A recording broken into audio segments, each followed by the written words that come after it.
ओम शांति। आज 28 फरवरी 2022। आज की साकार मुरली रंगीन बड़े बड़े अक्षरों में पढ़ें, सुने और मंथन करें। मीठा मीठा बाबा कहते, मीठे बच्चे तुम्हें पढ़ाई से क्या लेना है? क्या मिलेगा पढ़ाई करने से? सवेरे सवेरे उठ के आ जाते हो, विश्व की बादशाही लेने के लिए हम सवेरे सवेरे उठ के आ जाते हैं। राजाई लेनी है, ये पढ़ाई है। इस पढ़ाई से क्या मिलेगा आपको? राजाई में क्या मिलेगा? सबसे पहले तुम्हें डबल से ताज। तुम्हारे सिर पर एक ताज नहीं, दो ताज होंगे। तीसरा नहीं मिलता। तीसरा दो ही ताज होते हैं, जिम्मेवारी का ताज और उम्र का ताज। हाँ जी, कैसे? कौन से दो ताज है?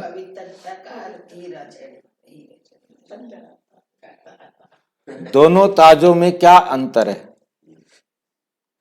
दोनों ताज कैसे मिलते हैं? अब हम पवित्र रहेंगे तो वहां कौन सा ताज मिलेगा? अब पवित्र रहेंगे तो वहां कौन सा ताज मिलेगा? लाइट का ताज।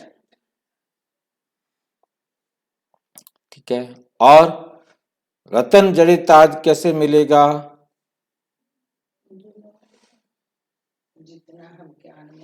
जितना रूहानी सेवा करेंगे, जितनी आत्माओं को सतयुग में ले जाने के लायक बनाएंगे क्या? बनाने का तरीका बताएंगे। बनेंगे तो सब अपने आप, बनेंगे तो सब अपने आप। हमने तो केवल बाबा की तरह तरीका बताना है।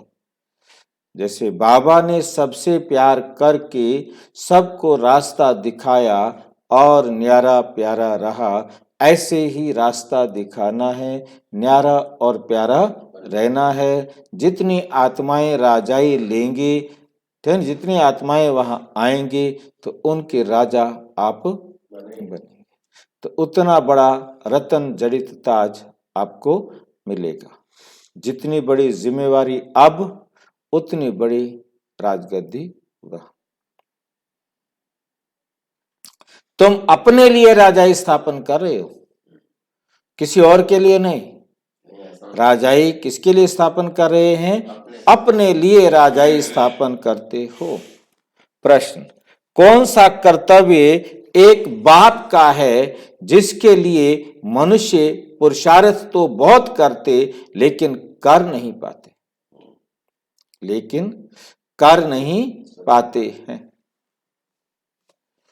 उत्तर, पीसलेस वर्ल्ड को पीसफुल बनाना, शांति रहित संसार को शांति से भरपूर करना, ये काम केवल और केवल एक बाप का है। मनुष्य पुरुषार्थ तो करते हैं कि सब मिलकर के हम एक हो जाएं, सब मिलकर के हम एक हो जाएं, सारे विश्व में पीस हो। एक दो को पीस प्राइज भी देते हैं, परंतु उन्हें पता ही नहीं कि जब दुनिया में राम राज्य था तो पीस थी।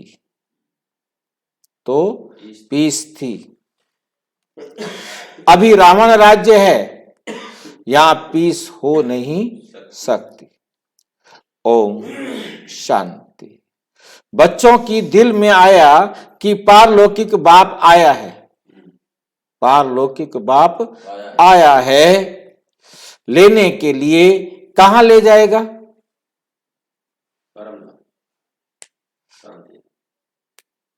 शांति धाम। फिर क्या होगा? जब बाप हमें शांति धाम ले जाएगा फिर क्या होगा? हाँ जी, सुखधाम में आएंगे। क्यों बेच देंगे? तंग हो जाता है क्या? उसे अपने पास रखने में दिक्कत है क्या? ना खाना खिलाना है, ना पानी पिलाना है, ना कोई बात करनी है, वो ड्रामा अनुसार आना है, ड्रामा अनुसार आना है। आना है। क्या है ऐसा नियम जो आपको वहां से आना पड़ता है? ला नहीं है। क्या ला क्या है? वो ला क्या है जो वहां आप रुक नहीं सकते? कैसे कि ये विश्व में आना ही पड़ेगा, जिसने पाठ जन्म तो लिया। यहीं पर आना पड़ेगा। कारण बताओ ना, ऐसा क्या है वहां जो आप वहां रुक नहीं सकते? आपका घर है, आपके बाप का घर है, आपको उसका कुछ खाते नहीं, उसका कुछ पीते नहीं, उसको कोई नुकसान नहीं, उसको कोई फायदा नहीं, फिर वहां से क्यों आ जाते हो यहाँ पर? 84 जन्मों का आत्मा में पाठ भरा हुआ है, तो वो जो अलार्म बजता है वो टाइम पे ही बजेगा। अलार्म बजता है। हर आत्मा का अपने एक्यूरेट टाइम पर अलार्म बजता है, और अलार्म बजते ही उसे आना पड़ता है। कोई और अलार्म नहीं बजाता, वो हम खुद अलार्म बजाते हैं। वो हमने अपना अलार्म खुद लगाया हुआ है, हमने अपना पार्ट खुद लिखा हुआ है, हमारा पार्ट बाबा ने नहीं लिखा है। तो हर आत्मा अपने पार्ट के अनुसार उसे यहाँ आना है, वहां रह नहीं सकती। ठीक है? संकल्प आना माना परम धाम से बाहर। एक्यूरेट टाइम पर संकल्प आया और परम धाम से बाहर। तो परम धाम से बाहर आने का संकल्प का अलार्म लगाने का भी आधार क्या है? ये पढ़ाई। क्योंकि जितना पढ़ाई पढ़कर आपने अपना अलार्म लगाया, क्योंकि पढ़ाई के आधार पर लगाया ना, कि कौन कितना अच्छी तरह पढ़ता है, तो वह पहले सुखधाम में आने का हकदार बनता है। ये अलार्म भी किसी और ने नहीं लगाया, ये हर आत्मा अब वर्तमान में पढ़कर कितना ऊंच पद अपने लिए निश्चित करती है, अपना अलार्म निश्चित करती है, तो सुखधाम में ऑटोमेटिक एक्यूरेट टाइम पर आती है। जिन्होंने अच्छी रीति पढ़ा वे सुखधाम में आएंगे, वहां आना वाया मुक्ति धाम। क्योंकि बिना मुक्ति धाम से कोई भी यहां सीधा नहीं रह सकता। बल कृष्ण की आत्मा अब जन्म ले लेती है, युवा भी हो जाती है, परंतु उसे भी मुक्ति धाम जाना पड़ता है। मुक्ति धाम से आने के बाद ही वन वन वन होता है। या रहते हुए वन वन वन नहीं हो सकता। हालांकि बाबा ने कहा कि श्री कृष्ण का जन्म जब उसने गर्भ में प्रवेश किया तब से ही शुरू हो जाता है। उसके 5000 साल वहीं से शुरू हो जाते हैं, परंतु सतयुग का वन वन कब से शुरू होता है? जब राजगद्दी पर बैठता है। फिर मास्टर जी 50 वर्ष तो फिर ये संगम के हो गए ना फिर। हाँ, सारा दिन आत्मा समझती है कि बेहद का बाप सुख देने के लिए आया है, सारा दिन ये याद रह सकती है। जब पढ़ते होंगे तो याद रहेगी, पढ़ेंगे नहीं तो कैसे याद रहेगी?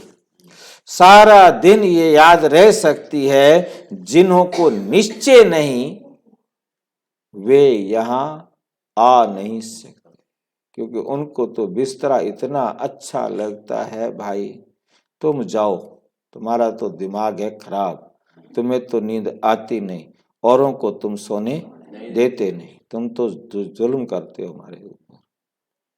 बाबा भी समझते हैं तुम हो ईश्वरीय औलाद, मैं बच्चों के सामने आया। हम बच्चों के सामने आया हुआ है।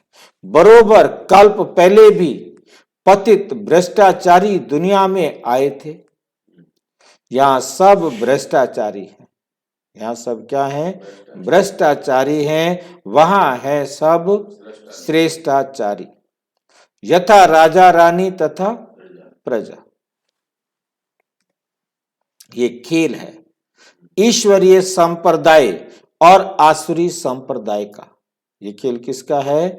ईश्वरीय संप्रदाय और आसुरी संप्रदाय का।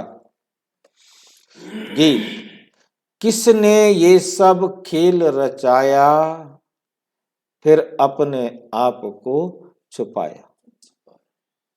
अपना छुप करके जाके परम धाम में बैठ गया, खेलते रहोगे तुम, जब तुम रोगे तो मैं आ जाऊंगा।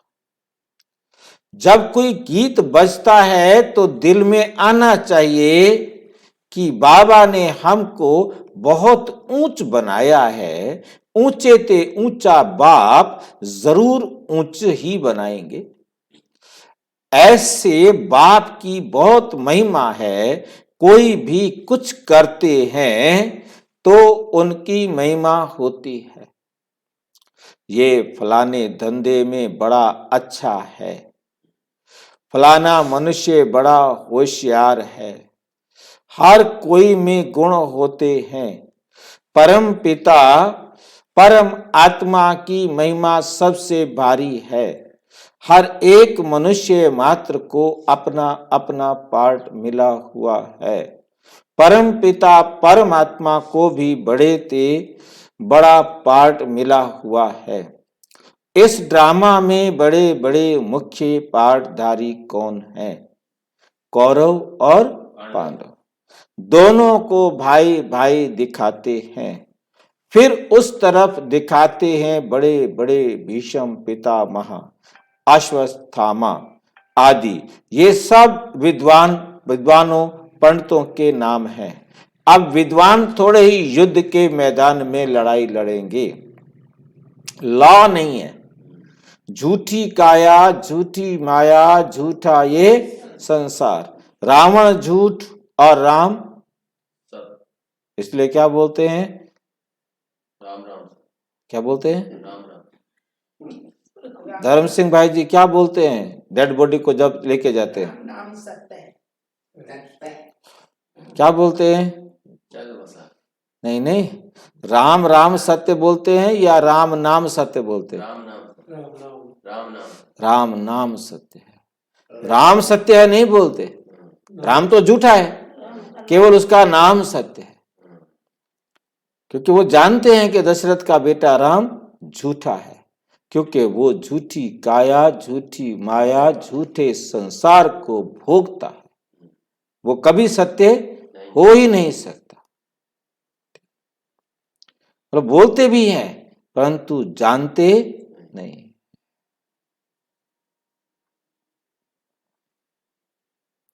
परम पिता परमात्मा को ही सत्य कहा जाता है। God is truth. किसी भी देहधारी के साथ जी बड़ा नहीं लगता। गॉड में किसी भी देहधारी के साथ देवी देवता लिखेंगे, उसके लिए भी अंग्रेजी में गॉड लिखा जाएगा, जी छोटा लिखा जाता है। God is truth.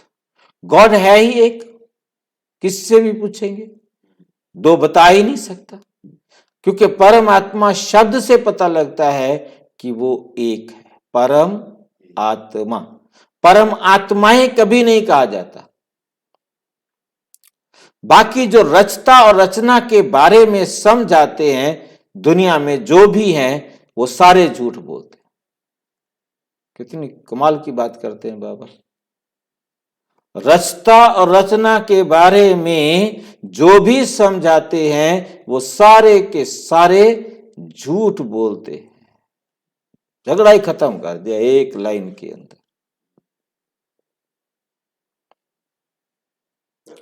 वे सब है झूठ।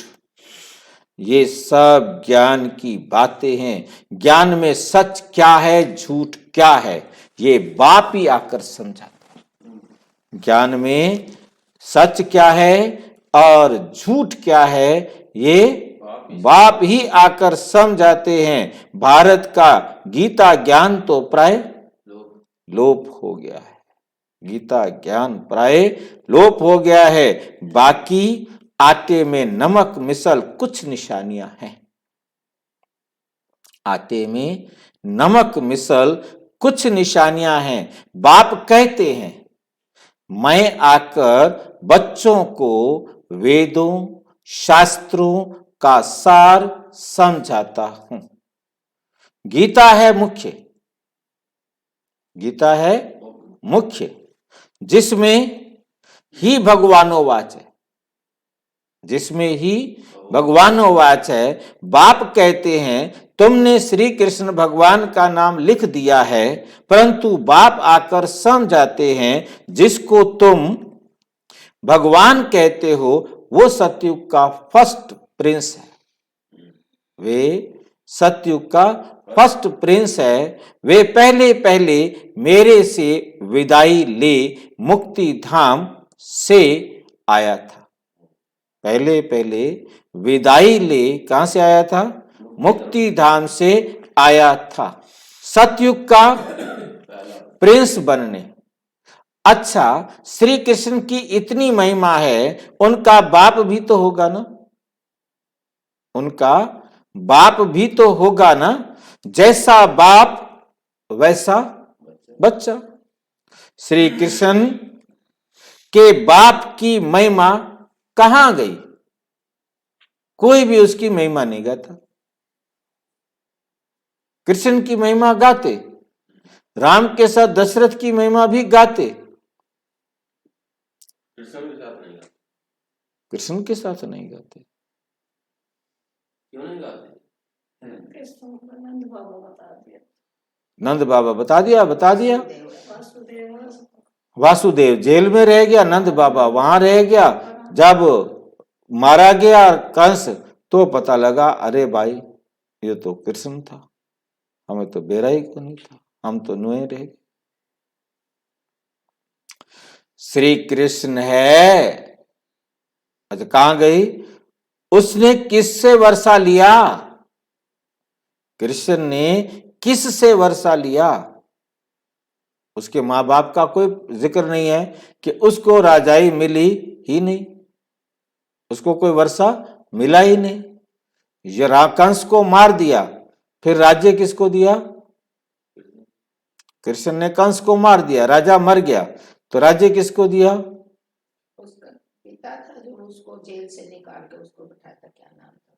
वासुदेव नहीं, कंस का जो बाप था उसको, नाना को, नाना नाना को बिठाया, मामा को मारा और नाना को गद्दी पर बिठाया।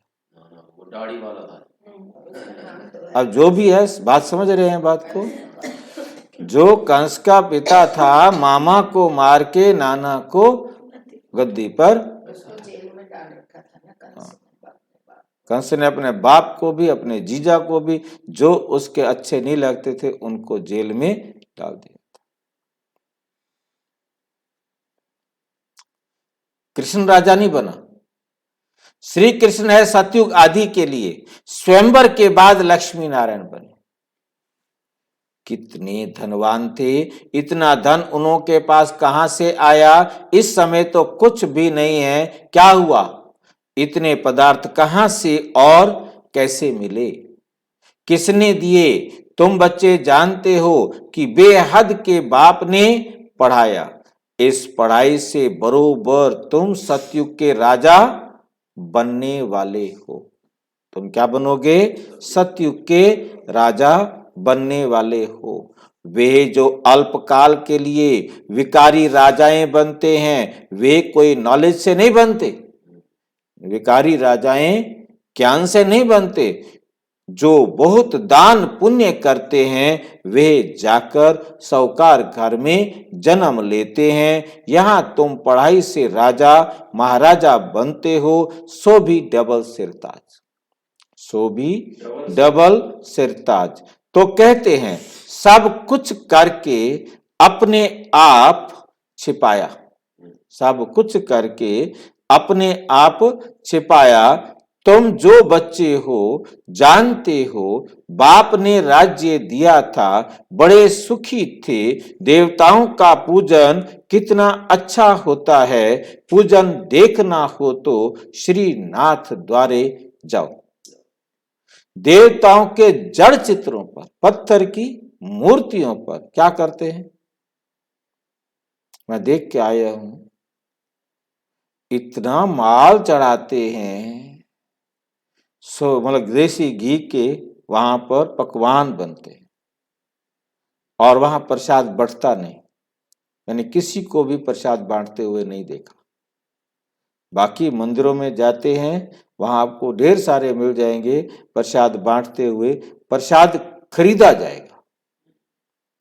सारी दुकानें प्रसाद की बनी हुई हैं, आसपास छोटी छोटी गलियां हैं, छोटी छोटी गलियां, इतना बुरा हाल होता है वहां। गिरिराज जी में भी तो ऐसे ही होता तो है। वो चढ़ाते हैं उसको बेचते हैं फिर। हाँ, नहीं वो तो वहां तो आपको प्रसाद बांटते हुए मिल जाएंगे गिरिराज में, परंतु वहां कोई प्रसाद बांटता हुआ नहीं मिलेगा। तो भंडारा करते रहे, नहीं, मंदिर में नहीं मिलेगा आपको बांटता हुआ। बाहर भी कोई ना, बाहर मिल जाते हैं। नहीं वहां कोई बाहर भी नहीं। तो वहां तो जो अपना ये क्या है श्रीनाथ द्वारे में, तो मतलब हम कोरोना काल में गए थे, तो हालत ये थी कि इतनी लंबी लाइन सिर्फ आपको टोकन लेने के लिए थी ग्राउंड में ले जाकर, क्योंकि वहां तो गलियों में तो घुस नहीं सकते ना। अब वहां से टोकन लेने के बाद वहां से मंदिर तक पहुंचने में भी लगभग जो है ना 1 किलोमीटर का फर्क पड़ जाएगा, थोड़ा बहुत कम। तो वहां जा करके फिर गलियों में से रास्ते बने हुए, अलग गली में से जाते जाते फिर मंदिर के दरवाजे पर पहुंचोगे, अंदर फिर लंबा रास्ता है, फिर जाकर मंदिर के दर्शन करो और ऐसे बाहर निकलो।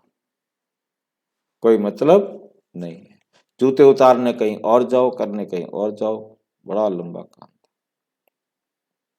थक जाएगा। थक जाओ कुछ करो, तभी तो वैल्यू बढ़ जाती है कि सारे इतनी भीड़ होती है, इतनी भीड़ के पीछे जाते हैं भेड़ चाल। हम इसलिए गए थे, देखिए बाबा कहता है श्रीनाथ द्वारे और वहां से गुजर रहे हैं, रास्ते में है, अपनी गाड़ी से हैं तो देख लो, ठीक है नहीं, अदरवाइज कौन जाए, क्योंकि हम वहीं से गुजर रहे थे, अपनी गाड़ी से गए हुए थे सारा परिवार, तो हमने वहां से देखा।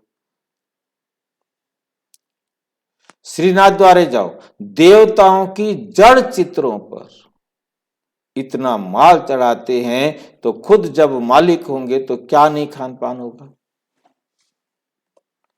नई दुनिया है ना, नई खेती माल अच्छा देती है, पुरानी होने से ताकत कम हो जाती है। जब सतयुग होता है, नई धरती होती है, नई खेती होती है, तो पैदावार अच्छी होगी और उसके बाद कम होती। तुम बच्चों ने साक्षात्कार किया है, बाप समझाते हैं ऐसे था ना, फिर क्या हुआ। तुम्हारे ऊपर 5 विकारों रूपी माया आकर चटकी और तुम क्या बन गए, कांटे बनते गए। बबूल का पेड़ झाड़ होता है ना, उसमें कांटे बहुत होते हैं, उसमें उसको कहा जाता है कांटों का जंगल। इस समय एक एक मनुष्य कांटा है, काम कटारी चलाते रहते हैं। रावण के चटकने से रावण राज्य हो गया है, तुम हो गुप्त वेश में, किसको भी पता नहीं, किसको भी पता नहीं। तुम बच्चे अभी कल्प पहले माफिक श्री मत पर चल रहे हो, सिर्फ कल्प पहले माफिक नहीं, कल्प कल्प के माफिक।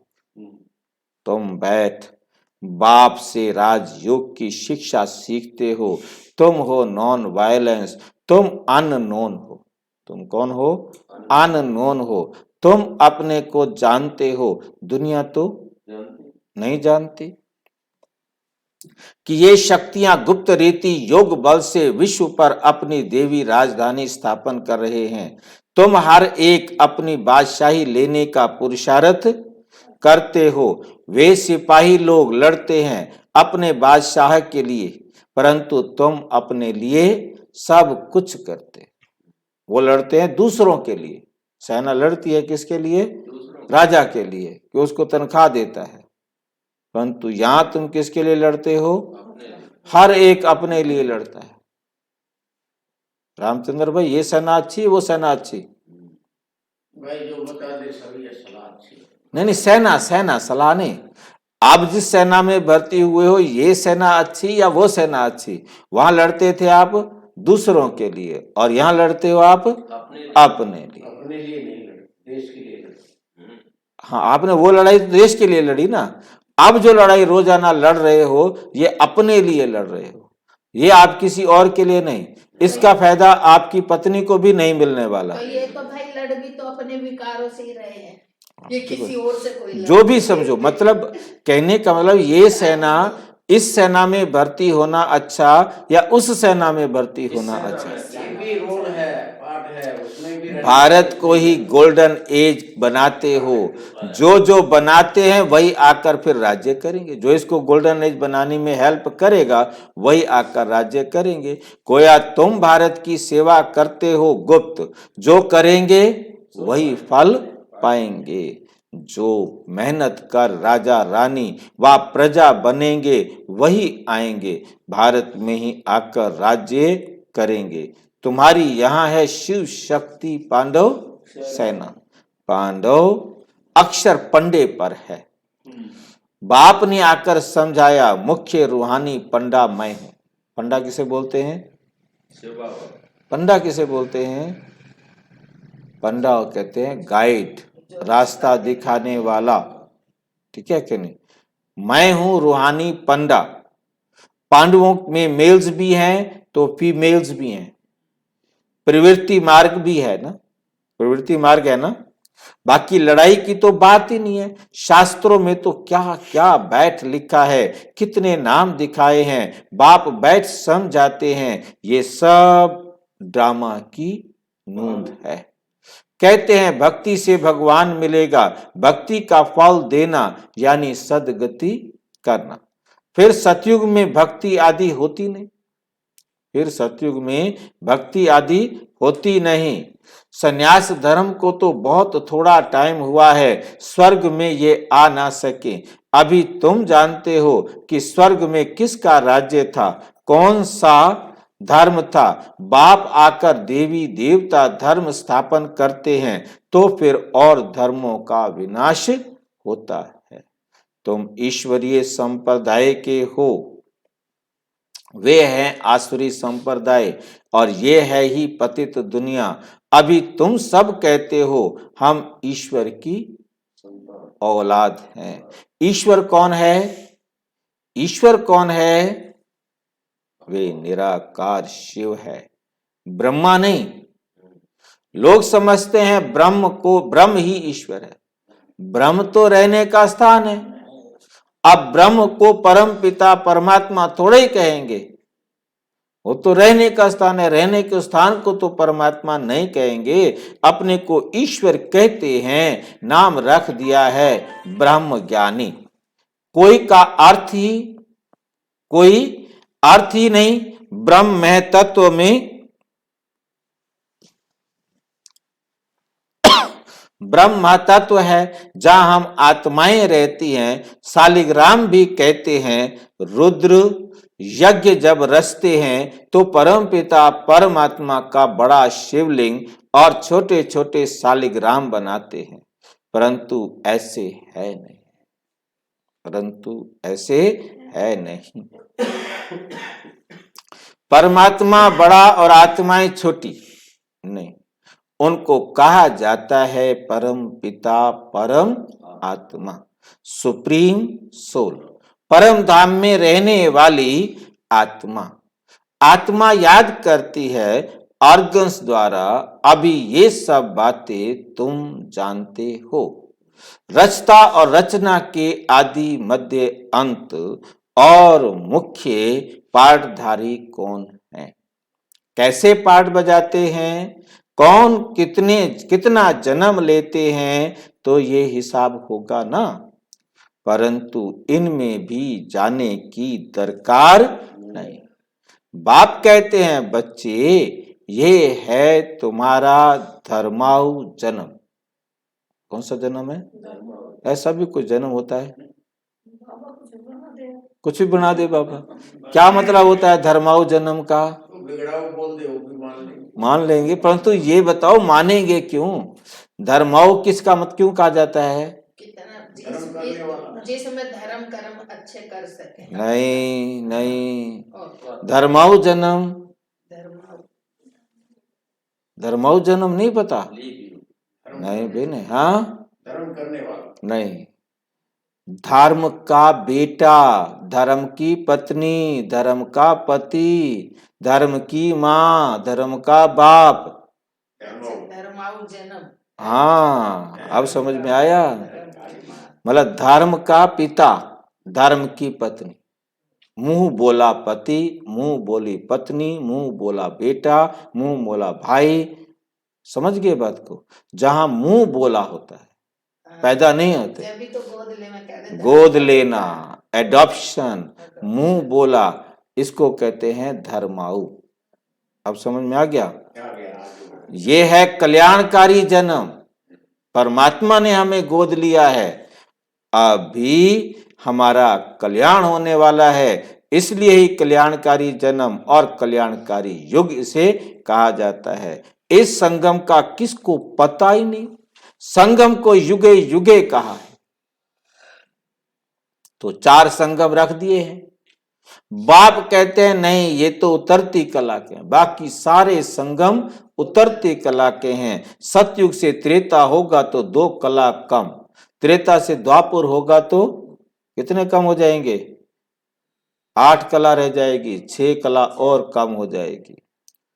तो पतित बनते जाते हैं। यह है वैरायटी धर्मों का झाड़। कितनी भाषाएं हैं, कितनी अशांति है।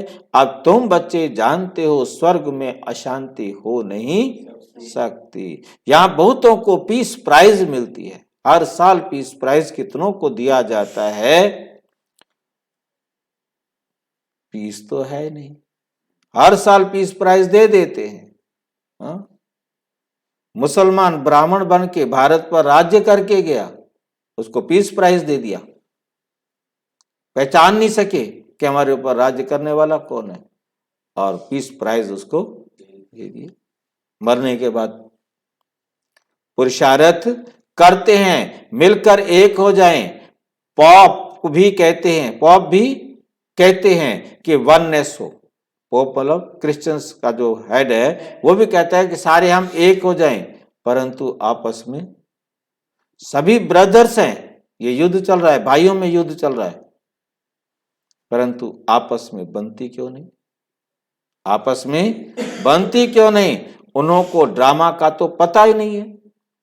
जब दुनिया में एक राम राज्य था तो पीस थी, अभी तो रावण राज्य है, अनेक धर्म हैं। अब इस पीसलेस को फिर से पीसफुल बनाना है। एक बाप का ही काम होगा ना। ये तो दुनिया का प्रश्न है ना, वर्ल्ड के फादर को फुरना रहेगा ना। बाप कहते हैं मैं ही वर्ल्ड को पीस में लाता हूं। भारत में पीस थी ना, पीसलेस आत्माओं को वापस घर ले जाते हैं।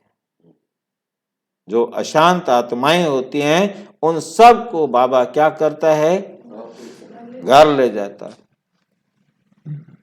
वर्ल्ड की पीस के लिए वर्ल्ड गॉड फादर को आना है, जो वर्ल्ड का गॉड फादर है, उनका ही पार्ट है। कहते हैं सब कुछ करके, सबको सुख शांति दे करके फिर छिप जाते हैं। किसने ये खेल रचाया, फिर जाकर छिपकर बैठ गया। क्यों अपने आप को छुपाया? कहाँ छुपे हो भगवान, दर्शन दो भगवान।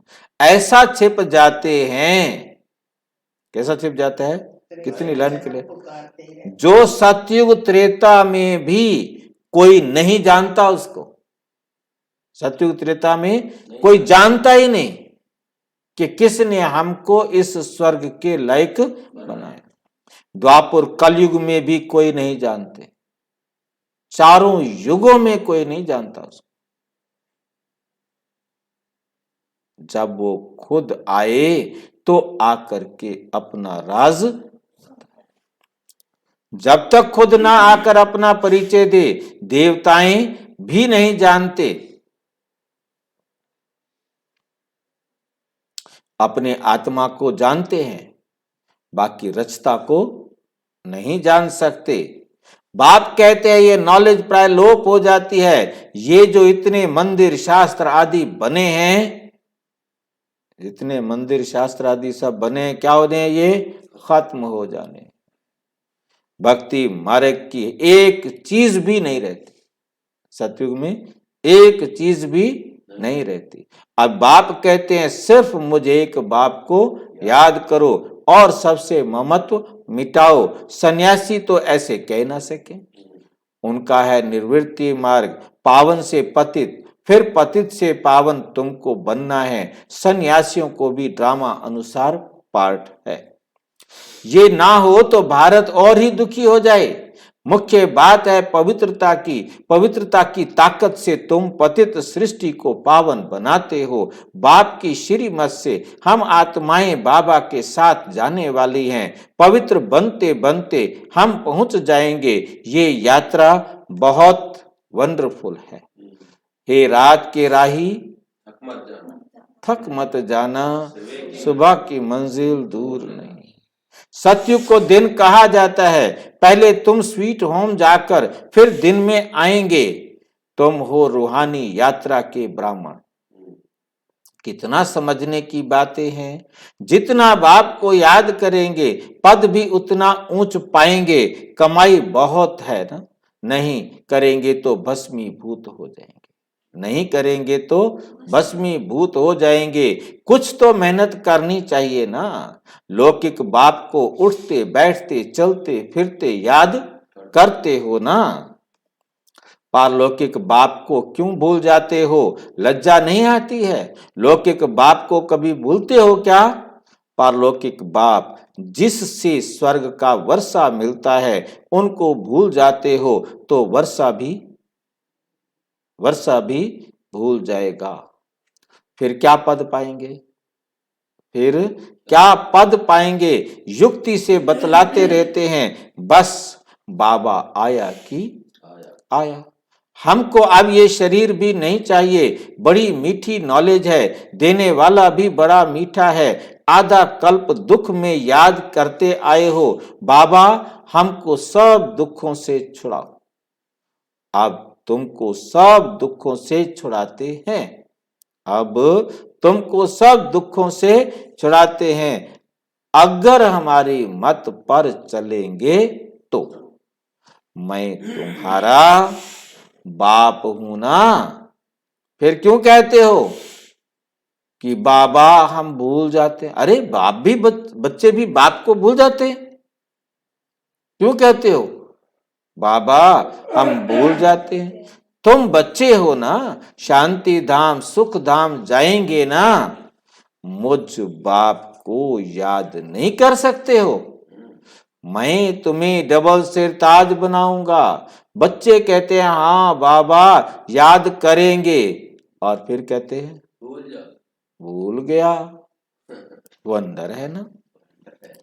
इतना स्वर्ग का वर्षा मिलता है तुम भूल जाते हो। समझ में आ गया? अच्छा। मीठे मीठे सिक्की लदे बच्चों प्रति माता पिता बाप दादा का याद प्यार और गुड मॉर्निंग। रूहानी बाप की रूहानी बच्चों को नमस्ते। हम रूहानी बच्चों की रूहानी बाप दादा को नमस्ते नमस्ते। धारणा के लिए मुख्य सार। नंबर 1, बाप की श्रीमत और पवित्रता की ताकत से इस पतित सृष्टि को पावन बनाने की सेवा करनी है। अपने लिए अपना राज्य स्थापन करना है। नंबर 2, पारलौकिक बाप जो मीठे ते मीठा है, जिससे स्वर्ग का वर्षा मिलता है, उसे निरंतर याद करना है। योग बल से अपनी राजाई लेनी है। वरदान, हर बोल द्वारा जमा का खाता बढ़ाने वाले आत्मिक भाव और शुभ भावना संपन्न भव। बोल से भाव और भावना दोनों अनुभव होती हैं। अगर हर बोल में शुभ व श्रेष्ठ भावना आत्मिक भाव है तो उस बोल से जमा का खाता बढ़ता है। यदि बोल में ईर्ष्या हसद, घृणा की भावना किसी भी परसेंट में समाई हुई है, चाहे थोड़ी से थोड़ी, ज्यादा से, तो बोल द्वारा गंवाने का खाता, बर्बाद करने का खाता ज्यादा होता है। क्योंकि यदि आपके अंदर ईर्ष्या है, हसद है, कुछ भी है, तो आपके बोल में कहीं ना कहीं दूसरों को दुख पहुंचेगा, तो गंवा दिया ना। समर्थ बोल का अर्थ है जिस बोल में प्राप्ति का भाव व सार हो। अगर बोल में सार नहीं, कोई मतलब लाभ नहीं, तो वो बोल व्यर्थ के खाते में, लाभ नहीं है तो वेस्ट हो गया ना। स्लोगन, हर कारण का निवारण कर सदा संतुष्ट रहना ही संतुष्ट मणि बनना है। संतुष्ट रहना ही संतुष्ट मणि बनना है।